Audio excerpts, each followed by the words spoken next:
What if I told you that the most complicated circuit for Ferrari so far this year was precisely where his car flew the highest? What happened in Mexico for the SF25 to be reborn in front of the entire grid? What happened in qualifying for the 2025 Mexican Grand Prix was not simply a surprise.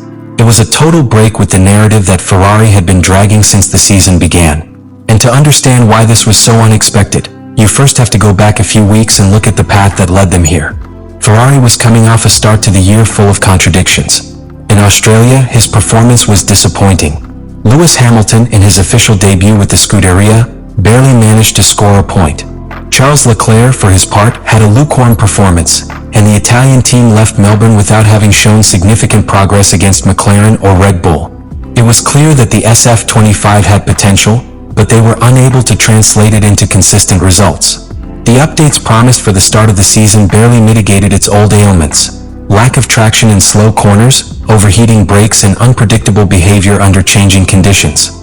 In China, despite a slight technical rebound, the ghosts of the past reappeared. Ferrari oscillated between brilliant and frustrating. Hamilton had flashes of greatness, even leading segments of the shootout sprint, but execution errors, difficulty working within an optimal tire window, and lack of precision in the race made it clear that they were still far from competing at the level of McLaren or Red Bull under normal conditions. With this panorama, they arrived at Mexico City, a circuit that historically has mercilessly punished cars that are not well balanced. Altitude affects aerodynamics, cooling, engine power. It is a scenario where truly powerful teams manage to differentiate themselves, and where weaknesses are exposed without a filter. Ferrari, according to many analysts, was one of the most vulnerable teams for these types of conditions. And yet, the unthinkable happened. Not just one, but both Ferraris got into the top three of the starting grid. Charles Leclerc set a precise, aggressive lap without errors and placed second. But the most striking thing was Lewis Hamilton's third place. A performance that not only represented his best Saturday so far this year, but made it clear that when the car responds, he still has the talent and determination to make the most of it. This result not only defied expectations, it also rewrote Ferrari's internal story in 2025. They went from being a team trapped between technical failures and erratic decisions, to being unexpected protagonists in a session where everyone assumed that McLaren and Red Bull would dominate with authority. Because beyond the times, what truly impacted was the form, the safety of the pilots, the stability of the car, the absence of errors. It was a demonstration of strength, of cohesion, of trust. Something that Ferrari had not shown for a long time in a high-caliber classification. In sport, especially in Formula One, the moments that no one sees coming are the ones that are remembered the most. And this Mexican Saturday, under the clear sky of the capital, Ferrari dared to change its own history, at least for a day. What Ferrari achieved in qualifying for the 2025 Mexican Grand Prix was not magic, it was engineering applied with surgical precision. Although the result was unexpected to many outside observers, within the team there were discreet, almost imperceptible signs that something was changing. The key was in the way in which Ferrari interpreted the technical challenge of racing on one of the most demanding circuits on the calendar due to its extreme altitude. The Autódromo Hermanos Rodríguez tests three pillars of performance in F1: aerodynamics, cooling, and braking efficiency.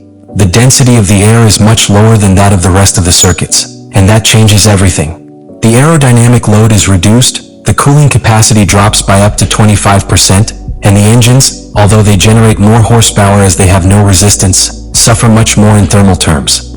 It's a technical puzzle. This is where Ferrari struck the blow. Instead of trying to match the downforce of Red Bull or McLaren under normal conditions, they did something different. They accepted their limitations and worked with them. The SF25 was tuned with a medium-high load setting, a similar approach to what had been used at circuits such as Singapore, Hungary, or Austin. But this time, the goal was not to be the fastest in all sectors. It was to maximize its performance in specific sectors, the first and third, where the chassis and mechanical stability could make real differences. And they did it with surprising precision. The SF25 demonstrated superior curb absorption capacity, a fundamental characteristic in the first sector of the Mexican circuit. This allowed Leclerc and Hamilton to attack the corners without compromising the car's stability. Something that, in modern Formula One, where every tenth of a second counts, can make the difference between the first line and the third. Another essential factor was the decision to maintain a higher ride height than its direct rivals. This detail, which could seem like a disadvantage, was transformed into an operational advantage.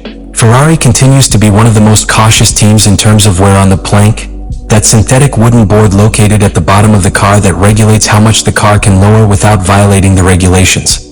Rather than risk a low height, which in Mexico could mean disqualification or loss of performance due to excess bounce, they opted to keep the SF25 higher and more stable. This sacrificed some aerodynamic efficiency, but in exchange it offered consistency in cornering, especially in sectors where other teams suffered with the bottom hitting the asphalt. But the masterstroke did not end there. Ferrari also arrived in Mexico with specific solutions for one of its most persistent problems: cooling. In a circuit where air is scarce, overheating becomes a silent enemy. Ferrari implemented key modifications to the car's design: new air vents in the body and larger rear brake ducts. This was more than a technical improvement. It was a declaration of intent. A team that had suffered catastrophic brake failures in Singapore now presented itself with solutions adapted to one of the most thermally demanding tracks on the calendar.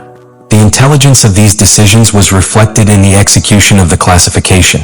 While other teams struggled to find balance, to warm up the tires in the proper range or avoid bouncing in critical areas of the circuit, Ferrari simply worked. The drivers found a car that was predictable, stable, and aggressive when required.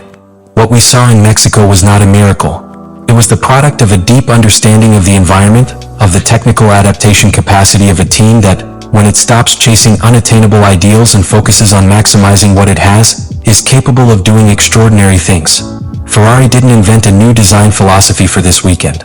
What they did was masterfully apply what they learned from their recent mistakes. They learned from Austin, where they saw what type of rear wing worked.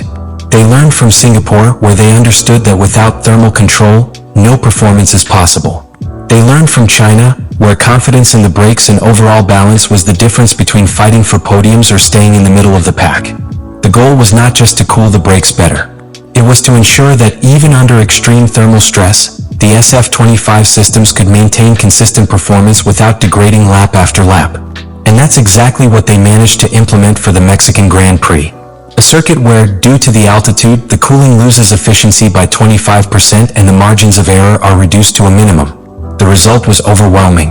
Unlike Singapore, in Mexico, Ferrari not only kept brake temperatures under control during qualifying, but also demonstrated a thermal balance between both sides of the car that allowed the drivers to attack without fear of losing performance in prolonged braking such as Turn 1 or the stadium section. In engineering terms, this represented a qualitative leap. But beyond the technical, there is an element that cannot be quantified with sensors or telemetry: trust. And that was what really changed in Mexico.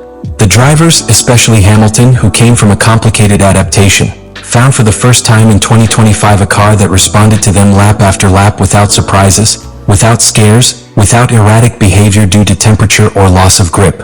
That kind of psychological safety is pure gold in Formula One. It was not simply a matter of avoiding another disaster like the one in Singapore. It was about showing that Ferrari had learned. They not only identified the problem, but solved it in record time. That they were capable of operating as an elite team even under pressure. And that message, beyond the result of a qualifying session, can make the difference in the narrative of an entire season. The Ferrari of Mexico was not just faster, it was more reliable. And in a Formula One increasingly defined by the comprehensive management of the car, not only top speed but balance, consistency, temperature, consumption, that reliability can be the key to fighting for real victories again. That is the litmus test that Ferrari now faces. Mexico was without a doubt a huge step. But so that this moment does not remain an isolated anecdote, it needs to become a trend. And that requires something that has been absent in Maranello for too many years: a clear, coherent, and sustained long-term vision. Because if this performance is real, if what we saw in qualifying represents a true technical evolution, then Ferrari has the opportunity to rewrite the history of its 2025 season. From being a supporting actor with flashes of brilliance to a serious protagonist who can put pressure on McLaren, challenge Verstappen, and perhaps for the first time since 2019 compete head-to-head with the best every weekend. But if this is not the case, if Mexico was just a flash fueled by unique conditions, the old ghosts will return. And with them, the doubts. The problem was never dreaming high.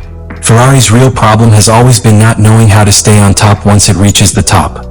Do you think the performance of the SF25 in Mexico can be replicated at tracks like Interlagos or Las Vegas? And what do you think of the impact of having Hamilton and Leclerc sharing a team at this crucial moment? Leave me in the comments what you think about all this.